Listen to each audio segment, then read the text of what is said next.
Olá pessoal, meu nome é Cássia e eu tô aqui a convite da UD Partenon para fazer uma pequena palestra sobre o tema do mês de julho, que é o Advento do Espírito da Verdade, né? O capítulo 6, vou falar mais especificamente do item 5 e 6. Então a gente começa falando um pouco sobre essa bênção maravilhosa, esse grande presente, essa grande demonstração de amor de Deus por nós, que é a doutrina espírita, né? Poder falar sobre o espiritismo, poder conversar com vocês sobre a doutrina espírita realmente é uma bênção, e essa doutrina que vem ao longo das décadas aí fazendo tanto bem a tantas pessoas que necessitam, né, que precisam ter suas dores aliviadas, seus sentimentos aliviados, né, e isso que a doutrina espírita faz por nós todos. Então, eu começo fazendo só um pequeno resuminho que está aqui na introdução do Livro dos Espíritos, tá? Sobre essa questão da doutrina espírita, um conceito, digamos assim, que fala assim, lá no meio da introdução, no inicinho do Livro dos Espíritos, as primeiras folhas diz assim, ó: diremos, pois, que a doutrina espírita, ou o espiritismo, tem por princípio as relações do mundo material com o mundo dos espíritos, ou seres do mundo invisível. Os adeptos do espiritismo serão os espíritas, ou, se quiserem, os espiritistas, né? Porque aqui, nessa mesma introdução, eles explicam que o espiritismo, ele provém da palavra espiritualista, né?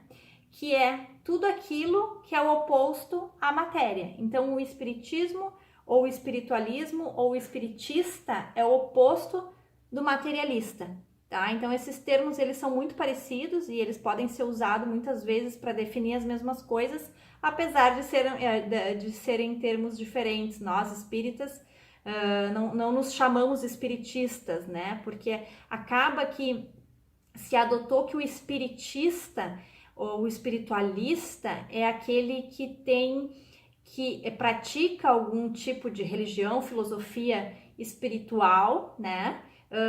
Mas os espíritas kardecistas acabaram e acabam utilizando o nome espiritismo, tá? Mas no fundo, espiritistas, espiritualistas, espiritistas, espiritualistas e espíritas são termos que são o contrário do materialismo, então eles podem ser usados para vários temas sobre a espiritualidade, tá? Então, essa é um pequeno conceito sobre o espiritismo que está lá na introdução do Livro dos Espíritos, tá? Então, assim, eu desenhei aqui uma pequena palestra, até porque eu só tenho 10 minutos, mas eu gosto sempre de dar exemplos, né, de como essa doutrina pode ser maravilhosa e como ela é uma bênção na vida de muitas e muitas pessoas no Brasil e no mundo, né. Sempre lembro daquela mãe, que era uma mãe católica, assim, né, acreditava em todos aqueles dogmas da Igreja Católica, dos nossos irmãos católicos, e o filho adoeceu, teve um câncer muito grave, inclusive ele perdeu uma perna durante o tratamento desse câncer. E alguns meses depois que ele perdeu essa perna em função do câncer, ele faleceu. E essa mãe ficou muito, muito triste, era um rapaz novo, jovem, cheio de vida, muito alegre.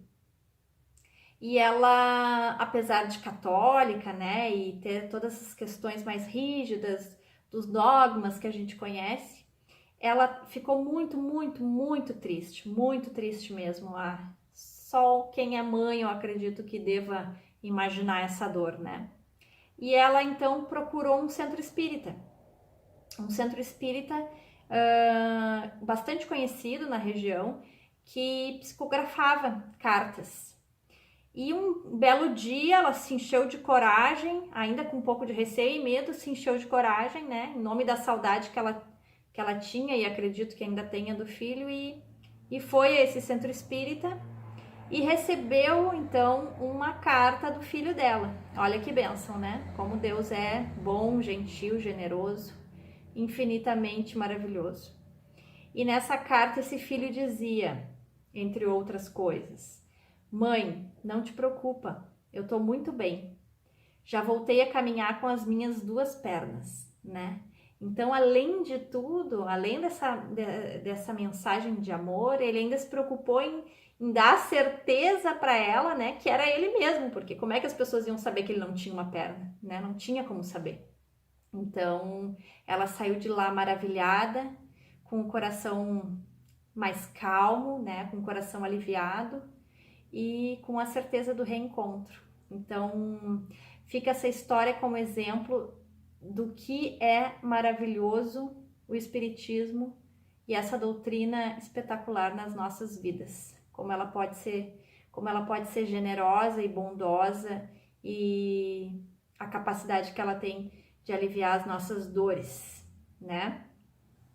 Então, assim, ó, eu fiz uma palestrinha aqui e acabei montando, então, os 5 pilares do Espiritismo, tá? E o Espiritismo, então, esses 5 pilares, eles são compostos, primeiro, pela existência de Deus. Se a gente é espírita, se nós somos praticantes da doutrina espírita, nós acreditamos na existência de um Deus, de uma força criadora, de um Pai Celeste, né? Seja o nome que se queira dar. O espírita, a base principal do espiritismo é a existência de um Deus, de uma força de criação, de uma energia poderosa de criação, que é responsável por tudo que existe no universo, né? Então, é a força da criação, é tudo aquilo que foi criado, tudo aquilo que existe vem dessa força que é a Deus. Deus, então, a inteligência suprema do universo, causa primeiro de todas as coisas, né? Tá lá no livro dos espíritos. Então, depois da existência de Deus, o outro pilar é a imortalidade do espírito.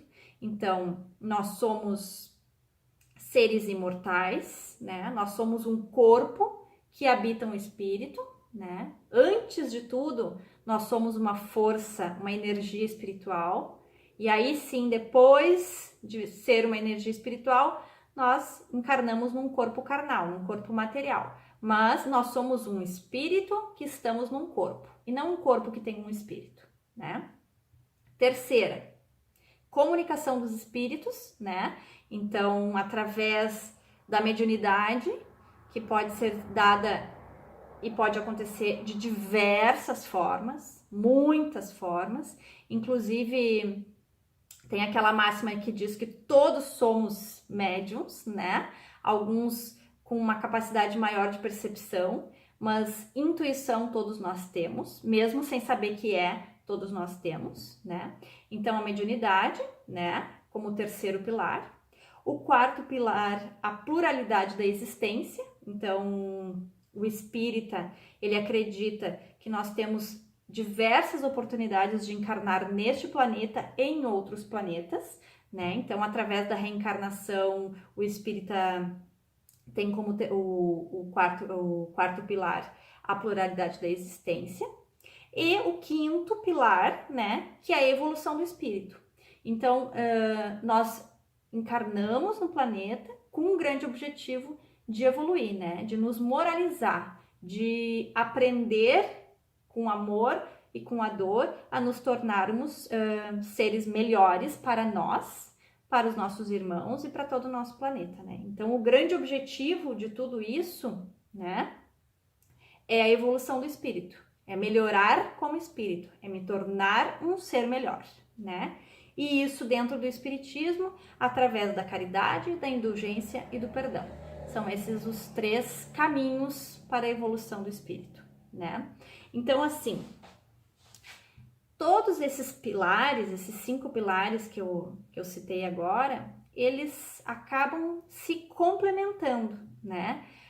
Um Deus, uma força criadora que comanda todo o resto, né? E que administra isso para que a gente possa, a cada encarnação, evoluir um pouquinho mais como seres espirituais que somos, né? E aí, então, eu vou terminar esse vídeo, porque já tá dando 10 minutos, com um trechinho pequeno que tá lá no Evangelho, né, segundo o Espiritismo, citado pelo Espírito da Verdade, que diz assim: Espíritas, amai-vos, eis o primeiro ensinamento.